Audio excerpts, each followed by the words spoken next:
வரகாத்து நாங்கள் இன்றைக்கி முக்கியமாக இந்த கிட்னி பிரச்சனையை பற்றி கொஞ்சம் பார்ப்போம். ஏன்னா கிட்னி பிரச்சனை கடும் கூடிக்கொண்டே இருக்கு.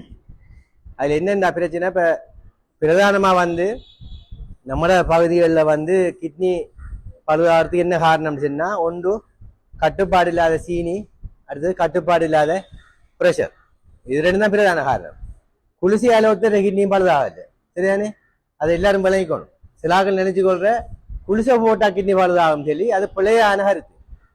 பக்கத்து வீட்டுக்காரால் செல்றது தான் கேட்குறேன், டாக்டர் செல்றத நம்புறல. டாக்டர் செல்றன்ற சரிதானே, நீங்க நம்பணும். என்ன, அதாவது குளிசை போட்டு கிட்னி பழுதாகிறது. அவை அப்படி நினைச்சுகள் நீங்க குளிசையை குறைச்சி பாவிச்சு ப்ரெஷரை கூட்டி சீனியை கூட்டி கிட்னியை பழுதாக்காதுங்க, சரிதானே? ரைட். அப்ப இது ரெண்டும் தான் பிரதான காரணம். கட்டுப்பாடுல இருந்தா பழுதாகாது. கட்டுப்பாடுல ப்ரெஷர் கண்ட்ரோல் ஏறி எந்த நேரம் பார்த்தாலும் கண்ட்ரோல், சீனியையும் எந்த நேரம் பார்த்தாலும் கண்ட்ரோல் அறிக்கணும். காலத்தால மட்டும் கண்ட்ரோல், என்ன சாப்பிடாம இருந்து பார்க்கறது மட்டும்தான் கண்ட்ரோல். மற்ற டைம் எல்லாம் கண்ட்ரோல் இல்லைண்டா கிட்னி பழுதாகும், சரி? அப்படிதான் கூட பேருக்கு நடக்குது.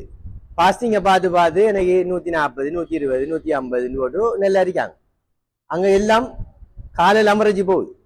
150 கால் வரைக்கும் இல்லை, 300 250 400 அப்படி போனதான் கால் வரைக்கும். அப்ப தயவு செய்து நீங்க எந்த நேரமும் கண்ட்ரோல் ஆயிருக்கிறேன்னு சொன்னா நீங்க எந்த நேரமும் கட்டுப்பாடுல அடிக்கணும், சரியானே? அப்ப அப்படி இருந்தீங்கன்னா உங்களோட கிட்னி பழுதாகாது. அதுல கூட பேர் என்ன எப்படின்னு சொன்னா, நம்ம பக்கங்கள்ல அந்த கிட்னி பழுதாயிட்டா அந்த பார்த்து பார்த்து கட்டுப்பாடு இல்லை, சரியானே? 6 மாதத்துக்கு ஒருக்கா வருஷத்துக்கு ஒருக்கா கிட்னியை செக் பண்றேன். செக் பண்ணி எனக்கு நெல்லம் இந்த கட்டுப்பாடு இல்லை. அதான் நடக்குது. எல்லாரும் கடும் விருப்பம் செக் பண்றதுக்கு.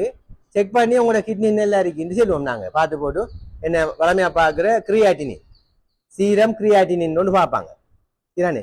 அல்ல யூரின்ல புரோட்டீன் போகுதான்னு பார்ப்பாங்க, சரியா? நம்ம கிட்டத்துல ஹாய்ச்சா யூரின் ஏசிஆர்னு சொல்லி பாக்குறது. அப்ப யூரின்ல புரோட்டீன் போனா கிட்னி பழுதாயிட்டு, என்ன? அப்ப பழுதானதுக்கு பிறவா நாம கட்டுப்படுத்துற பதான் இப்ப நடக்குது. இப்ப கிட்னி பழுதானதுக்கு பிறகு கிரியாட்டினின் கூடிட்டான், சின்னதுக்கு பிறகுதான் எல்லா நம்சையும் கட்டுப்படுத்துற. சாப்பாடு கண்ட்ரோல், ப்ரெஷர் கண்ட்ரோல் எல்லாம் செய்யற. பழுதானதுக்கு பிறகு ஒன்றும் செய்யலாது. அந்த பழுதான கட்டத்துல வச்சுக்கலாம், அவ்வளவுதான். அந்த பழுதான என்ன கட்டத்தில் இருக்கோ, ஸ்டேஜ் 1 ஸ்டேஜ் 2 ஸ்டேஜ் 3 ஒரு கட்டம் இருக்கு, 5 கட்டம் இருக்கு கிட்னி, சரியானே? அப்ப அந்த அந்த அந்த கட்டத்துல வச்சு கொள்ளலாம் கட்டுப்பாடா இருந்தது. வேற பழுதானத்தை திருப்பி செய்யல, அவனை வேற கிட்னியை தான் வைக்கணும்.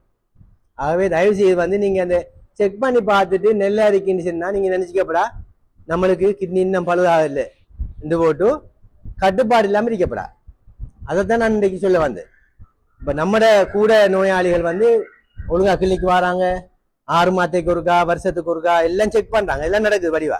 கொலஸ்ட்ரால் பாறுபடுது, கிட்னி பாறுபடுது, பார்த்து பார்த்து நோமன் செல்ல அப்படியே சாப்பிட்டே இருக்கும், சரியானே?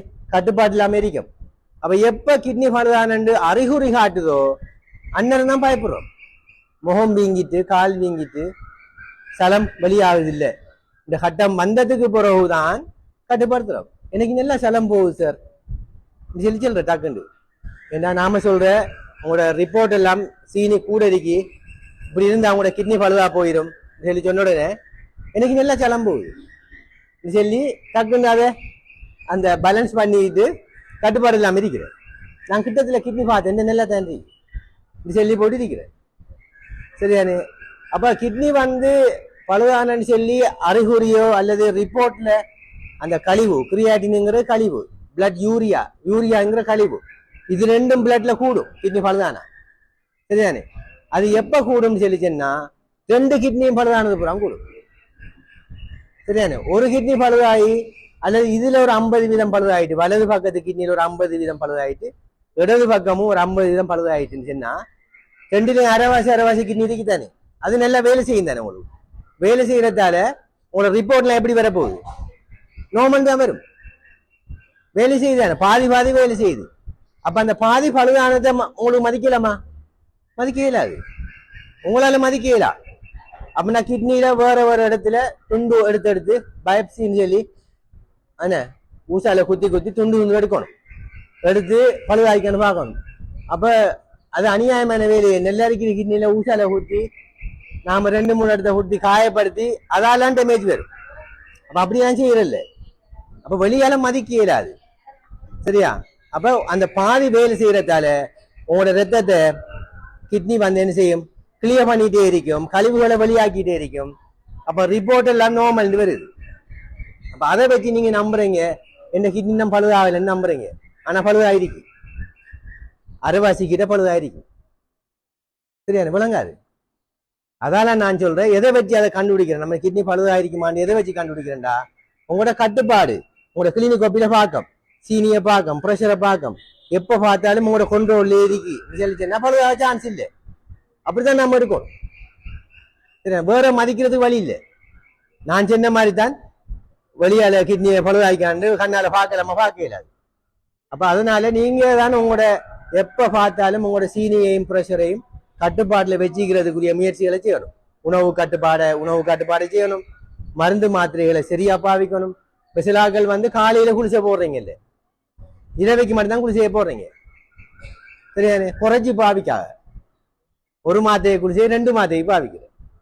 குளிசை இறுக்கி சார்ன்னு சொல்ற, டேட் மிஸ் ஆகுது. இப்ப நேற்று ஒரு நாள் வருது, டேட் மிஸ் ஆகி வருது. ஏன்னு கேட்டது குளிசை இருந்தேன். சரியானே? ஒரு மாத்தையை குளிசை 2 மாசம் ஆகினது பூரா கிளினிக் கொப்பியை பார்த்து, ஏன் கொப்பியை பார்த்து குளிசை முடியக்கூடாது, கொப்பியை பார்த்தா ஒரு மாதத்துக்கு முதல்ல டேட் போயிடுது. அப்ப எப்படி குளிசை மிஞ்சின சரியா போடல. ஆகவே தயவு செய்து வந்து நீங்க கிளினிக் கோப்பில டேட்டை பாருங்க. குளிசை மிஞ்சிருக்கீங்க, நீங்க சரியா போடல. சரியா மருந்து பாவிக்காட்டி அந்த ப்ரெஷர் கூடி அல்லது சீனி கூடி உங்களோட கிட்னியில பாதிப்பு வரும். மற்ற உறுப்புகளை விட பயமே கிட்னி ஒன்று பாதிக்கப்பட்டா எவ்வளவு கஷ்டம். என்ன சரியான அவதி. கஷ்டப்படுறார்கள் கிட்னி நோயாளிகளை வீட்டை போய் பாருங்க, அவங்க ஹாஸ்பிட்டல போய் பாருங்க. பார்த்தா வச்சும் பயம் பெறும் நமக்கு. கட்டாயம் இதை செய்யணும், நீங்க போய் பார்க்கணும். பார்த்து அதை பார்க்கக்குள்ள அவங்களோட முகம் இதுல எல்லாம் குழாய் போட்டிருப்பாங்க, அந்த டயாலிசிஸ் பண்றது கையில குழாய்.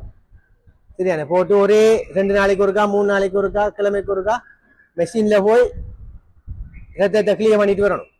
ஏன்னா இது வேலை செய்யுது இல்லையே. கிட்னி இயல்பாவே நம்மளுக்கு அல்லாஹ் தாலா சந்திக்கிற அருள் தனது.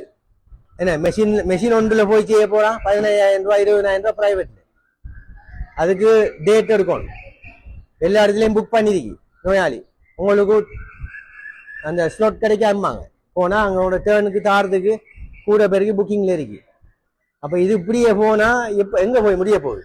என்ன மெஷினால அந்த ரத்தத்தை கிளியர் பண்றதுக்கு எல்லாருக்கும் அந்த நிலைக்கு வந்துச்சுண்டா ஒரு பெரிய ஒரு பாதிப்பு. அது எத்தனை மெஷின் கூட்டியும் சரி வராது.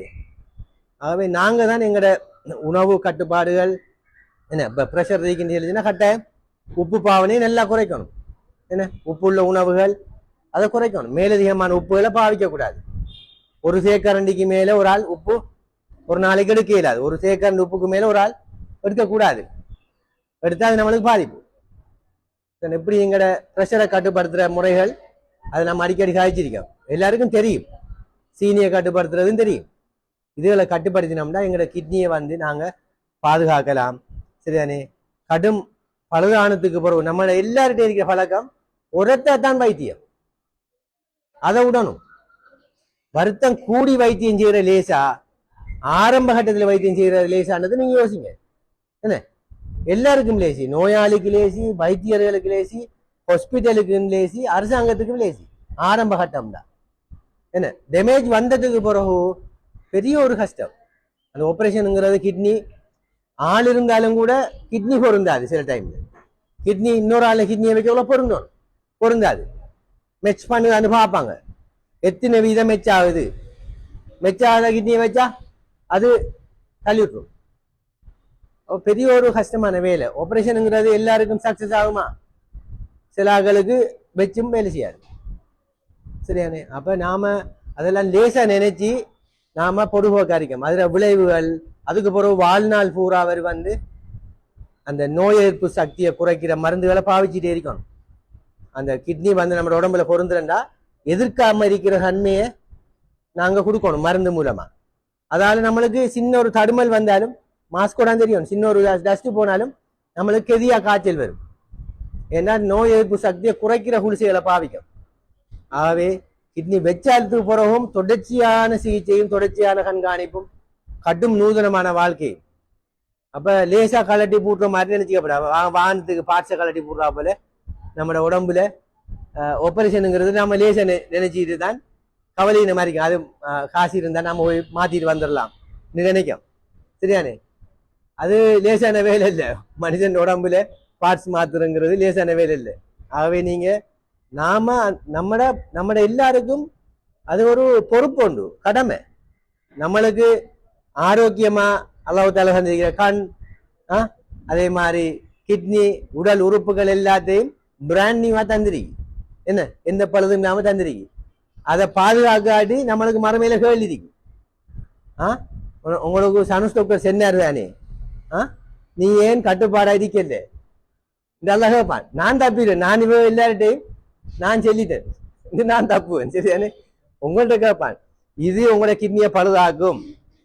குளிசையை ஒழுங்கா குடிக்காட்டி கிட்னி பழுதாகும், பிரஷர் கூடினா கிட்னி பழுதாகும் சொல்லி தந்த.